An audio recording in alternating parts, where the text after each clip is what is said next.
This is the all-new 2018 Porsche Panamera. All-wheel drive, the Grand Tourer, the comfort, the sportiness of a second level. Something so versatile, a car that looks so imposing, so sporty, yet so luxurious. To me, it catches my eye. I like this new updated shape. It looks so remarkable. Those big tailpipe exhausts, everything about it is just unbelievable. It's got that nice black, amazing badge at the back. 21-inch rims, completely optioned. Stock standard is 19-inch. 6 piston calipers up front, 4 pistons at the rear. This thing here is the sportiest Grand Tourer in the world. That's what they say, that's how they market it. It's our turn to give this a try. But before we do that, let me show you the most technologically advanced car on this side of the planet in 2018. Luxuriously refined, this Porsche Panamera features nice, lush Nappa seats. Amazing. We've got a panoramic roof. We've got 2 sunroofs up above. So a sunroof for the driver and passenger and a sunroof for the rear passengers. They can open and close their own blinds. When we jump into the driver's seat, all we need is a key in our hand. The ignition has its own little key module that's stuck built in. Turn it and then everything turns on. Nothing is a button. Everything's a touch screen. So for example, chassis, we can press that, change it to Sport Plus. Everything's so colorful. It's just unbelievable. But before that, see this center vent here? Press the center vent button and watch that center vent move as I move my fingers on the screen. Just remarkable. This technology is unseen in any other car. The seats are 16-way adjustable. Unbelievable. I thought maybe only 4-way was more than enough today's standards. We've got navigation that fills up the whole screen. Look at this.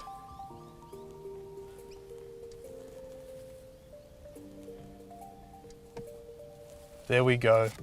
You can zoom in, you can zoom out. We can see exactly where we are. Or we can go to the ocean. If we get lost, just press that button, it takes us back to where we are. And just zoom in like you're playing with your iPad. Such awesome technology. We've got media, shows you colorful displays here. We've got phone access. We've got the car settings, which I've showed you already. So we can change the control, the displays, the vehicle. We can even read the driver's manual. There's a trip here as well. This car is equipped with the sports chrono, so we can start our lap times by pressing the start button. The aircon, as you've seen, it's just unbelievable. We go down to the center console. We can control the suspension here, so we can press this button. And when you press it, it gives you a reaction as if you're pressing a button, but you're pretty much touching the screen in a way. Traction control off. You can control all your aircon here manually, or you can do it on here as well on the screen. You can access a card display, you can access your different source drives, you can access your media, your home. It's unbelievable. Everything from here, an arm's reach away. And what's new is that there's a button that says apps. So we've just popped over to the back seats. As you can see, it's only a 2-seater in the back. So it's a 4-seater car, not a 5-seater like the S-Class. However, we now have our own touchscreen, so we can see how long we've been driving, the distance that we've driven, our average speed. You can even see the navigation if it's running. And we have our own digital controlled aircon, which we can adjust. But for the next feature, I need you to look up. You can see that we can close this blind because we've got our own glass roof. Such a cool feature. New for 2018 is a key completely redesigned. It comes in the shape of the car and with a few indents, and I think it's kind of cool. Over to the boot. Let's see how much space this has. Automatic boot lid, of course, so spacious. You can fit your luggage, handbag, shopping bags, golf clubs, anything that you fancy. It will fit in there. The Porsche Panamera is one of the greatest Grand Tourers out. So versatile, yet so quick in its own right. 330 horsepower, a V6 turbocharged single turbo, and it's got a motor that's shared with the Audi S4. However, we have an extra 30 horsepower, and for the first time I've noticed in a front mounted entry-level Porsche is that we've got a cross space over here. Now you know all the info about the car, it's time to take it for its performance test.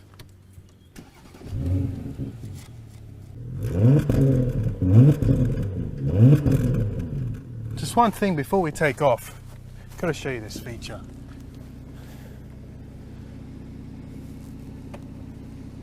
Soft closing doors. That's an option. Let's just drive it, come on. First impressions, this is one comfortable car. 330 horsepower, 3 litre V6 single turbo, 0 to 100 in 5.3 seconds. Quarter mile, 13.6 seconds. Not like that counts. But this compares to the S-Class, the A8, the 7 Series BMW, the luxury Lexus models, and for $255,000 with all these options in this car, standard car will set you back $230,000 on road. This is pretty comfortable and pretty cool. Very sporty, so let's check it out. Driving around town right now, it's very, very smooth on the road.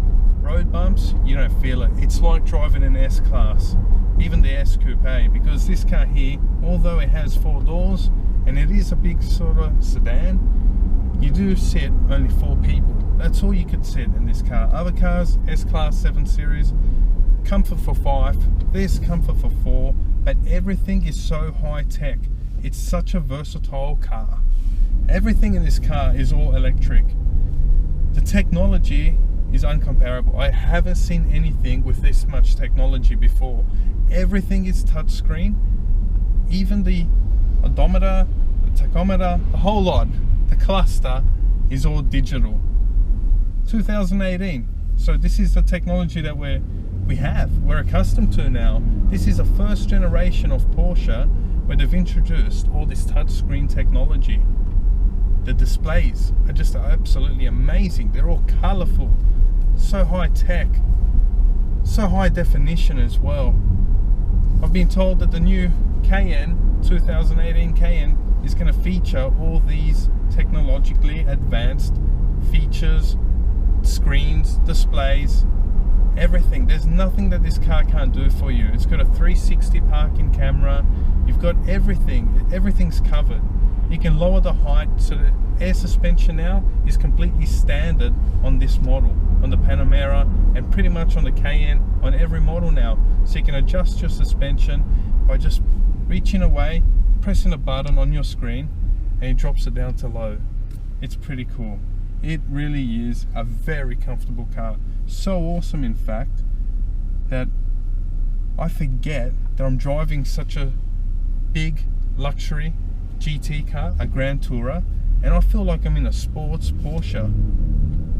That's what it feels like, although it does weigh 2 tons. So it's a heavy car, but you don't really feel it too much.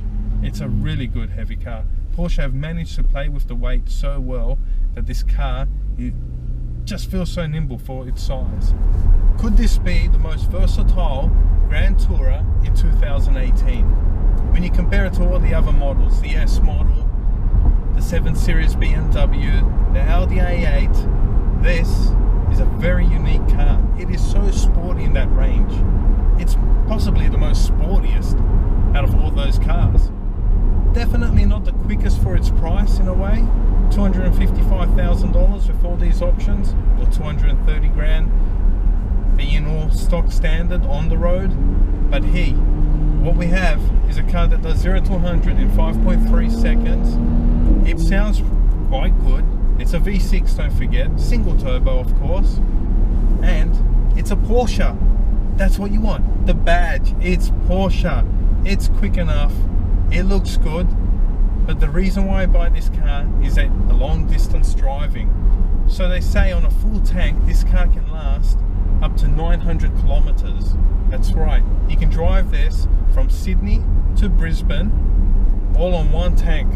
That's all you need, one tank of fuel, and this thing will take you there.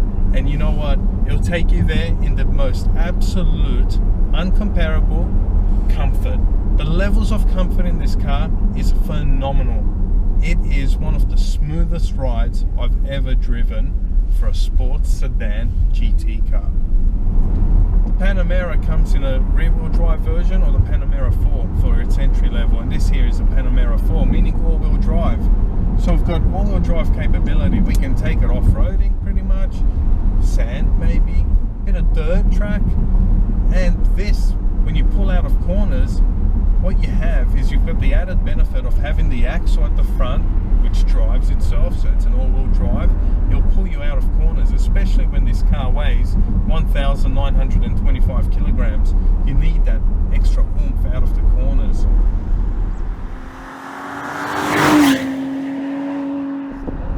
Alright, we're in Tiptronic, change gears, throttle blip, which is cool for a GT car. It's got that deep growl to it. It's kind of quick here on the open roads. Still has a bit of speed in it, a bit of oomph. It's not too bad at all. I think they say that the top speed's about 280 kilometers per hour. Near that. Let's see, 5th gear. 4th gear. Pretty good blip. Sounds really, really sporty for a GT car. And it handles amazingly well. For 1.9 ton, pretty much a 2-ton car, this thing handles remarkably well, amazingly well. It's really, really quick, really quick. That 3rd gear, taking it into a corner, it feels really tight. Yeah, and I really like the feedback from the steering wheel. It's so stiff, it's not loose like in S-Class and the S-Coupe and the A8 and the 7 Series, even the Bentley GT. It's not as loose, it's a lot tighter. I'm getting used to it now. It's a Grand Tourer. Been driving this car for a while, and let me tell you, it's the most sportiest GT car that I've driven, meaning Grand Tourer. So it's so versatile. It's in between that sports car range and that GT. And to me, I'm confused as to which one it is when I sit behind this wheel. It's just so insane. It likes to drive and grab and bite the roads. A corner. Look at this, I'm taking a corner just as quick as I would in a sports car. And it feels so damn good. It's so planted. You don't feel that weight whatsoever. You can throw it around the corners quite easily. And being a Porsche, they're known to have the best track cars, right? We've got the quickest cars in Porsche. GT2 RS, it eats the Green Hill. The Nürburgring lap times are the quickest in the world. So of course they could build a Panamera, a GT car, to be slightly quicker than any other brand. It's just got so much versatility. You just don't know. Is this a sports car? Is it a Grand Tourer? I am so confused, but I'm really enjoying this drive. It's so smooth. To sum it up, this car is remarkable, excellent, one of the finest Grand Tourers of 2018. Hands down, I recommend it. As you can see, I've enjoyed it every time that I've driven this. Until our next episode, thanks for watching. Cheers.